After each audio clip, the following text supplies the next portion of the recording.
Bonjour à toutes et à tous, c'est un plaisir de vous retrouver pour une nouvelle édition de Mondovision, votre émission géopolitique sur Radio J.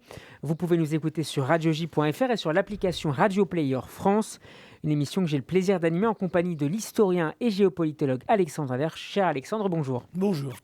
Alors Alexandre, on va démarrer cette émission ce dimanche avec l'exercice militaire mené cette semaine en mer Rouge. Il réunissait les flottes d'Israël, des États-Unis, des Émirats arabes unis et du Bahreïn. Exercice d'une durée de 5 jours qui est interprété par certains comme une menace adressée à l'Iran alors que les négociations nucléaires sont en stand-by.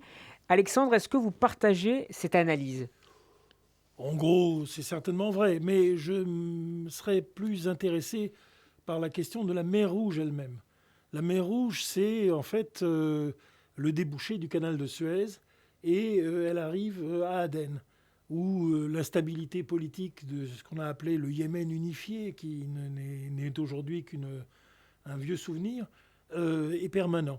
Et évidemment, il s'agit de savoir comment éviter que, effectivement, à un moment donné, les Pasdaran, les gardiens de la Révolution, qui sont très implantés grâce au chiisme qui est majoritaire dans les hautes terres, yéménites, chez ce qu'on appelle les Houthis aujourd'hui, mais c'est toujours la même chose, ne soient en permanence un élément d'infection à la fois visant l'Arabie saoudite circonvoisine, mais aussi évidemment les pays du Golfe aujourd'hui alliés de manière quasiment explicite avec Israël, et Israël dont on attend l'intervention pour dégager la sécurité de la mer Rouge et puis aussi les arrières de l'Égypte. Donc ce n'est pas du tout un hasard si cet exercice naval a eu lieu en mer Rouge. Mais bien sûr, c'est parce que la mer Rouge est un endroit absolument fondamental pour la sécurité du canal de Suez, la stabilité de l'Égypte et bien entendu la présence d'Israël dans la transformation, disons, de cette confédération bédouine dont l'Arabie saoudite est le cœur, mais les Émirats souvent beaucoup plus capables, parce qu'ils sont beaucoup plus stables, le Koweït aussi, d'agir sans les prudences auxquelles l'Arabie saoudite se sent encore aujourd'hui contrainte. Donc est-ce que, au-delà de cette question de la mer Rouge, est-ce que, à votre avis, ça envoie néanmoins cet exercice qui réunit les puissances navales plus ou moins importantes évidemment des États-Unis, d'Israël, des Émirats arabes unis et du Bahreïn, est-ce que ça envoie un message de dissuasion à l'Iran? On a vu ces derniers mois des incidents réguliers entre Israël et l'Iran sur les mers justement. Oui, mais alors c'est la traduction, si j'ose dire, dans l'élément maritime de ce que nous avons analysé déjà sur la question des tentatives répétées des Iraniens pour introduire des armes de destruction massive à travers le territoire syrien jusqu'à la proximité d'Israël. Ce que les Iraniens, les dirigeants actuels de l'Iran plus exactement, souhaitent à chaque fois mettre en avant, c'est leur capacité de nuisance et de dissuasion, de manière à dire que finalement, toute tentative de remettre en cause leur programme nucléaire accéléré auquel ils ont recours se heurterait à des mesures dissuasives. Et parmi celles-ci, évidemment, une intensification considérable des nuisances dont les Houthis sont capables de se rendre victimes, car ils sont les victimes, bien sûr, mais de se rendre coupables, d'abord, effectivement, dans cette région des débouchés de la mer Rouge. Et là, effectivement, on leur dit attention, il y aura des représailles, et ces représailles seront globales, et elles seront combinées.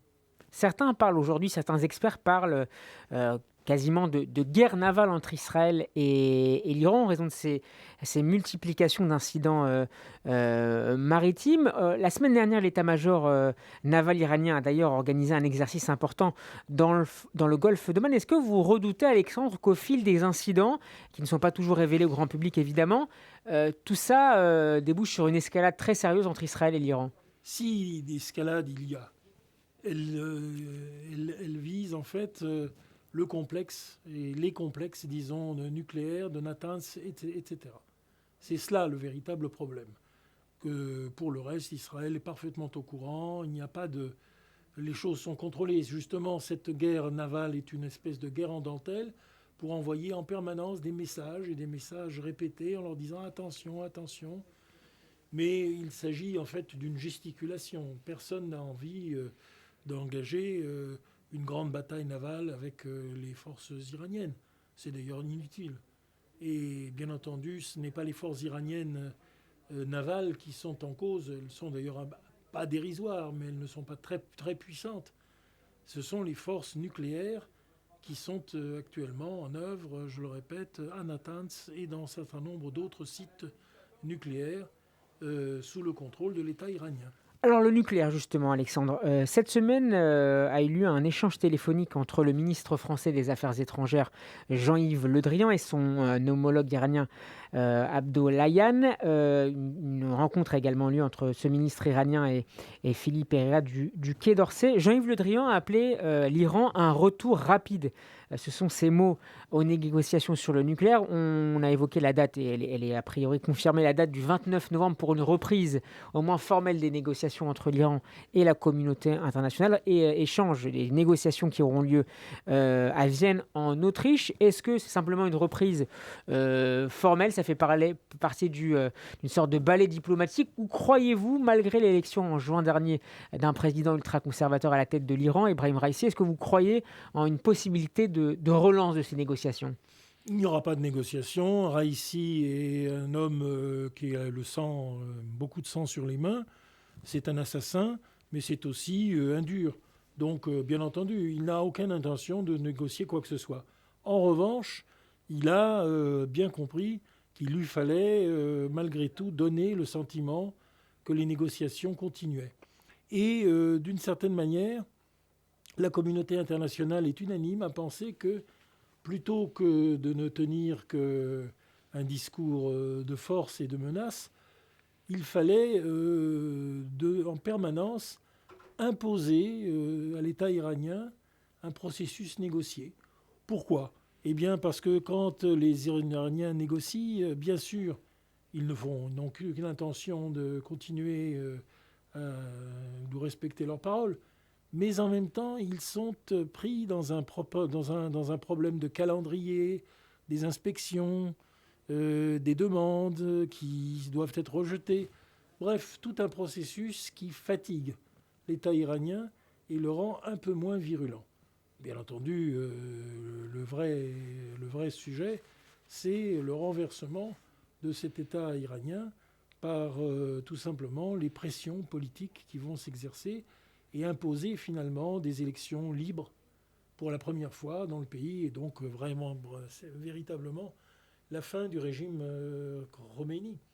Mais cela, nous n'en sommes pas tout à fait là, et ça passe effectivement par un processus où l'Iran comprend à quel point ils sont obligés d'agir pour ne pas tout compromettre. Ajoutons aussi que l'Iran a des intérêts nationaux qui sont contradictoires. Les Iraniens n'ont pas du tout, mais alors pas du tout, apprécié le retour des talibans, et notamment de l'aile la plus dure des talibans en Afghanistan. Et sur le plan afghan, ils ne seraient pas mécontents si, avec le reste de la communauté internationale, ils continuaient à contraindre les talibans à un certain nombre de renoncements. Alors c'est tout à fait contradictoire parce que les intérêts de l'État iranien qui s'expriment à Téhéran même, je ne dis pas à Téhéran dans le peuple, là il est évident qu'il y a une majorité démocratique, mais je dirais même dans les responsables, les obligent aussi à ne pas envoyer promener les Américains et la communauté internationale sur d'autres sujets s'ils veulent qu'au moins on contraigne déjà les talibans en Afghanistan à un certain nombre de reculs. Ça paraît extrêmement compliqué et un peu surréaliste.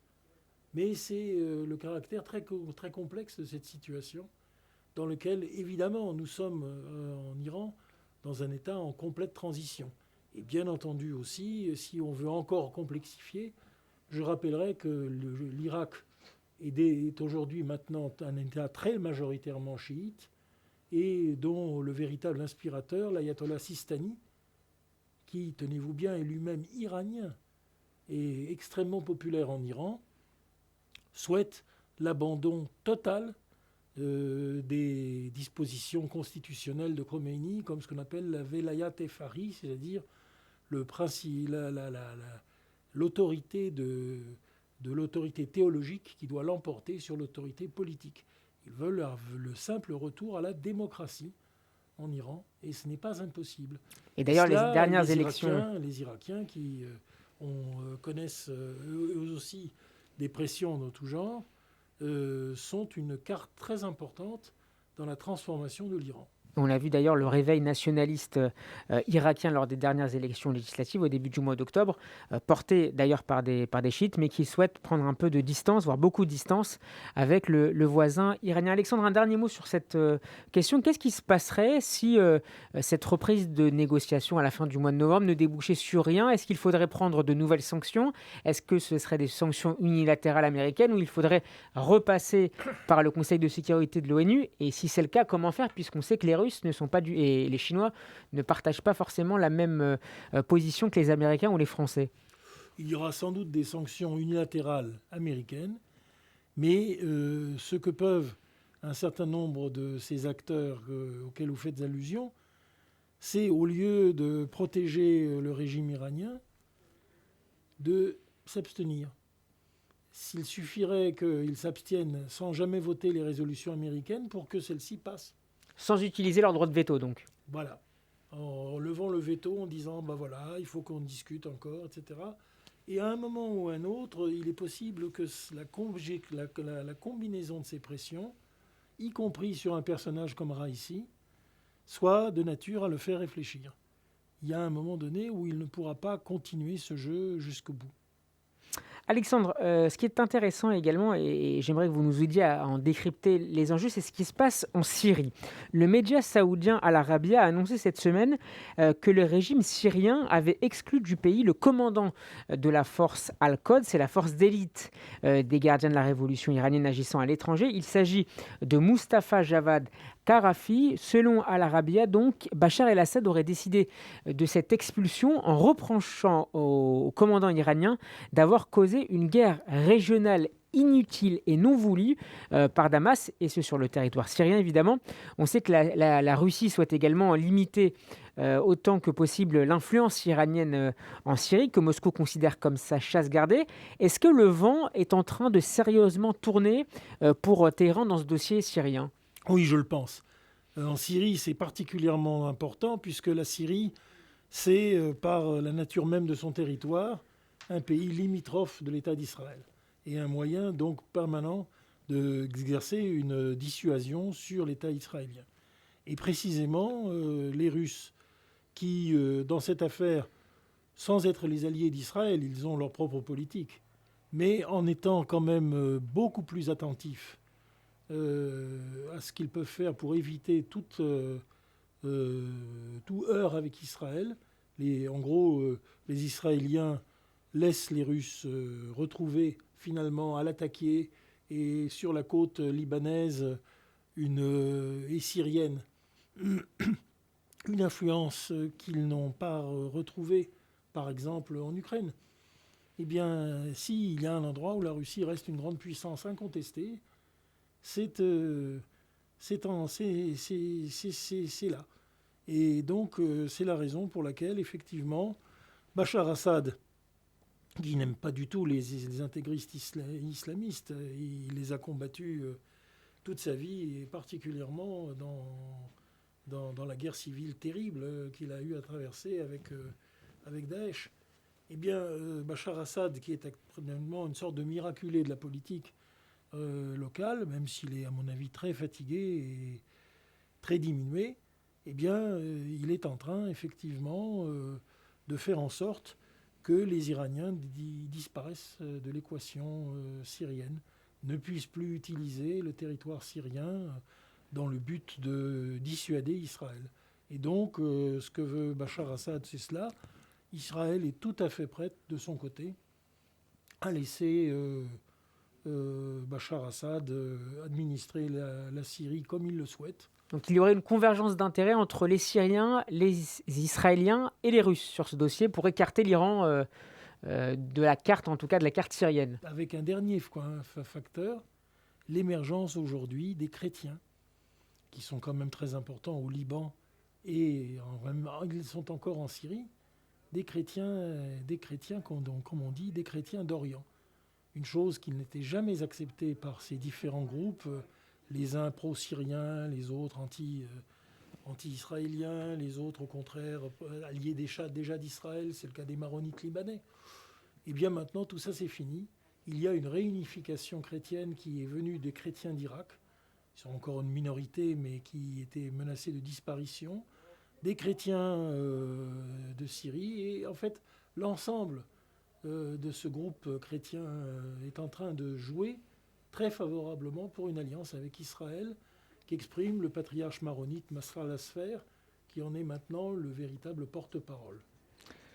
Alexandre, on va maintenant s'intéresser aux relations entre Israël et les États-Unis. Naftali Bennett a reçu cette semaine 2 délégations du Congrès américain en visite en Israël, un groupe bipartisan d'abord et un groupe exclusivement démocrate. Et le Premier ministre israélien aurait fait passer le message suivant aux parlementaires américains: Israël s'opposera fermement à la réouverture du consulat américain pour les Palestiniens à Jérusalem. Est-ce qu'on a finalement là le prélude à une crise importante entre l'administration Biden et Naftali Bennett et le gouvernement israélien? C'est-à-dire qu'en fait, les Américains ont toujours, ils n'ont jamais démordu de cette ligne depuis Kennedy jusqu'à aujourd'hui, où ils voulaient être l'élément intermédiaire capable de réconcilier le monde arabe à l'époque modéré et Israël. Mais cela signifiait bien entendu que les Américains n'abandonnaient jamais les intérêts des Palestiniens. Et donc, bien entendu, dans la question du consulat, qui était un moyen pour eux de discuter avec les Palestiniens, ils ne céderont pas. Mais ce n'est pas une Malgré politique. la parenteuse de l'administration Trump sur cette question. Mais oui, parce que Trump, cyniquement, a pris des positions ultra pro-israéliennes, ce dont tout le monde s'est félicité, mais pour mieux masquer, en fait, un certain nombre d'autres choses qu'il faisait. Donc voilà, oui. En effet, les Américains sont sur une position traditionnelle. Ils veulent toujours garder un point de contact permanent avec les Palestiniens, et ça passe effectivement par une garantie américaine sur les lieux saints de l'islam à Jérusalem, par exemple. Mais tout ça est normal et connu, et ça n'a jamais empêché Israël de bénéficier de l'aide américaine. Je pense que cette situation est la même, mais qu'avec les pressions qu'exerce aujourd'hui la gauche démocrate, fortement antisémites, parce qu'il faut bien les appeler comme ils sont, qui continuent à sévir, Biden a besoin tout simplement de rassurer en montrant qu'il fait un certain nombre de choses qui montrent qu'il n'est pas purement et simplement l'auxiliaire fidèle d'Israël. Cela ne veut pas dire non plus, à l'inverse, que Biden est en train d'essayer de gêner Israël au-delà du raisonnable, pas du tout. Est-ce que la coalition, ce sera ma dernière question Alexandre, est-ce que la coalition gouvernementale israélienne est en mesure de ne pas céder justement à cette demande pressante de l'administration américaine sur le consulat? Je pense qu'ils sont obligés à un moment donné de trouver une formule plus ou moins de compromis, comme Israël le cherche à chaque fois que cette question est en cause. Et on va voir comment ils vont essayer de jouer de cette affaire de compromis. Mais il est aussi vrai que, de ce fait, Bibi Netanyahou, qui n'a pas besoin, lui, d'adopter une position de conciliation, va laisser faire, tout simplement, et sortira renforcé de cette épreuve. Vous pensez que Benjamin Netanyahou va utiliser cette brouille pour critiquer le gouvernement de Naftali Bennett et de Yair Lapid? Oui, mais il peut le faire habilement. Il peut montrer que sur ce plan, tous les partis israéliens sont unis. D'accord. Et donc, rappeler que lui ne fait pas le petit jeu auquel Lapid a eu tendance à recourir, c'est-à-dire à l'isoler et à le présenter comme le mauvais objet de la politique israélienne, en disant moi je ne fais pas ça, moi je fais l'union israélienne et je sais très bien que s'il y a des concessions que nous devrons faire, nous les ferons, mais nous les ferons quand nous le déciderons et pas parce que les Américains nous auront sifflé. C'est la fin de ce numéro de Mondovision, l'émission de géopolitique d'Alexandre Adler présentée par Steve Nadjar. Merci Alexandre, une nouvelle fois d'avoir décrypté cette actualité géopolitique pour nous et nos auditeurs. Merci à vous, chers auditeurs et auditrices, de votre fidélité à Mondovision. Vous le savez, vous pouvez retrouver cette émission en podcast sur notre site radioj.fr. Vous pouvez également l'écouter sur Deezer, Spotify, Ocha et Google Podcast. L'émission est également disponible sur la plateforme Apple Podcast, sur laquelle vous pouvez nous laisser vos commentaires et vos étoiles. Si l'émission vous a plu, à dimanche prochain pour un nouveau numéro de Mondovision.